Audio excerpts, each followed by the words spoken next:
আসসালামু আলাইকুম। ফেসবুকে সঠিক নিয়মে আপনি রিলস ভিডিও আপলোড করতে পারেন না বিধায় আপনার রিলস ভিডিওতে ভিউজ আসে না। আপনি যদি ফেসবুকে সঠিক নিয়মে রিলস ভিডিও আপলোড করতে নাই পারেন তাহলে কিন্তু আপনার ভিডিওতে ভিউজ আসবে না। কিভাবে আপনার ভিডিওতে আপনি ভিউজ আনতে পারবেন এবং সঠিক নিয়মে কিভাবে আপনি আপলোড করতে পারবেন সেটাই আজকে এই ভিডিওতে আমি আপনাদেরকে দেখিয়ে দিব। ফেসবুকে আসার পরে আপনি এখান থেকে আপনার প্রোফাইল অথবা আপনার পেজটি সিলেক্ট করে নেবেন। আপনি এই থ্রি ডটে ক্লিক করে কিন্তু আপনার ফেসবুক পেজ এবং আপনার ফেসবুক প্রোফাইল কিন্তু আপনি এখান থেকে দেখতে পারবেন।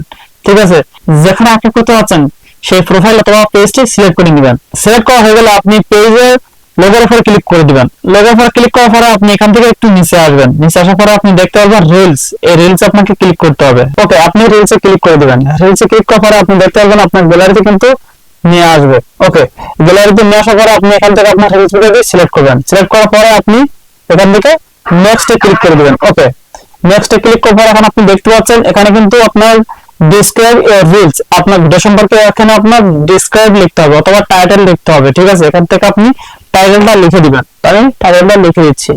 ওকে, টাইটেল লেখা হয়ে গেলে আপনি এখান থেকে এই হ্যাশট্যাগে ক্লিক করে দিবেন। হ্যাশট্যাগে ক্লিক করার পরে আপনি এখানে লিখবেন রিলস। ওকে, আপনি দেখতে পাচ্ছেন আমি কিন্তু এখানে রিলস নামে একটি হ্যাশট্যাগ দিয়ে দিয়েছি। ঠিক আছে, আপনি এখান থেকে দিয়ে দিবেন। ওকে, দেওয়ার পরে আপনি এখান থেকে একটু লক্ষ্য করবেন যে আপনার এই ভিডিওটি পাবলিক করা আছে কিনা। ঠিক আছে, এখানে আপনার ক্লিক করে কিন্তু আপনার পাবলিক করে নিতে হবে। ঠিক আছে, যদি পাবলিক করা না থাকে ওকে, আপনি এখন একটু নিচে চলে আসবেন। নিচে চলে আসার পরে আপনি এখানে দেখতে পাবেন সি মোর সেটিং, আপনি এখানে ক্লিক করে দিবেন। এখানে ক্লিক করার পরে আপনি একটু নিচে আসতে দেখতে পাবেন ইউএবি টেস্ট। এটা কিন্তু আমাদের মোস্ট ইম্পর্টেন্ট সেটিংস। ঠিক আছে, ভিডিও ভাইরাল হওয়ার জন্য মোস্ট ইম্পর্টেন্ট সেটিংস হচ্ছে ইউএবি টেস্ট। এটা আপনাকে ইউজ করতে হবে। ওকে, আপনি ইউএবি টেস্টের উপরে ক্লিক করে দিবেন। ক্লিক করার পরে কভার টেস্ট, এই কভার টেস্টের উপরে ক্লিক করে দিবেন।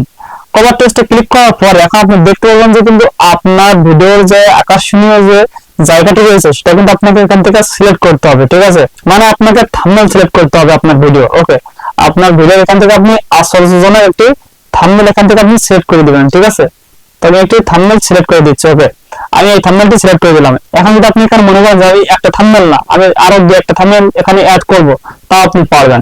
ঠিক আছে, এখানে আপনি প্লাসে ক্লিক করে দিবেন। প্লাসে ক্লিক করার ফলে কিন্তু আপনি এখান থেকে আরো একটি থাম্বনেল অ্যাড করতে পারবেন। ওকে, থাম্বনেল অ্যাড করা হয়ে গেলে আপনি এখান থেকে সেভে ক্লিক করে দিবেন। সেভে ক্লিক করার পরে এখন থেকে আপনি আর কোনো কাজ করার দরকার হবে না। আপনি এখান থেকে শেয়ারে ক্লিক করলে কিন্তু আপনার ভিডিওতে শেয়ার হয়ে যাবে। সো বন্ধুরা, এই ছিল আজকে ভিডিওটি যদি ভালো লেগে থাকে তাহলে অবশ্যই ভিডিওটিতে একটি লাইক দিবেন এবং চ্যানেলটিকে সাবস্ক্রাইব করবেন।